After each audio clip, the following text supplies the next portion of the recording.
बिस्मिल्लाहिर्रहमानिर्रहीम। अस्सलाम वालेकुम नाज़रीन, मैं हूं मोहम्मद आसिम शाकिर और आप देख रहे हैं मेरा YouTube channel daily health idea. क्या आप भी चेहरे के दाग धब्बे और ज़िद्दी कील मुहासों से परेशान हैं? तो जानिए फटकरी के हैरत अंगेज़ फ़ायदे, एक सादा मगर मौसर और घरेलू इलाज।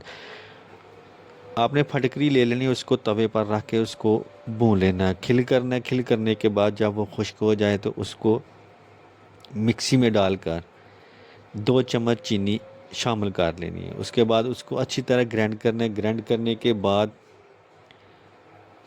उसको एक खुश्क बर्तन में डाल देना है। जब भी आपने इस्तेमाल करना है तो उसको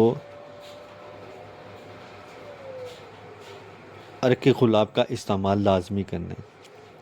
1 चम्मच फटकरी पाउडर लें, चीनी 2 चम्मच, उसमें 2 चम्मच गुलाब का पानी शामिल करें। इस अमेज़े को चेहरे पर लगाएं और 15 मिनट बाद धो लें। हफ्ते में 2-3 बार इस्तेमाल लाजमी करें। चंद दिनों में आपको फ़र्क महसूस होगा। चेहरा साफ़ और दाग कम हो जाएंगे।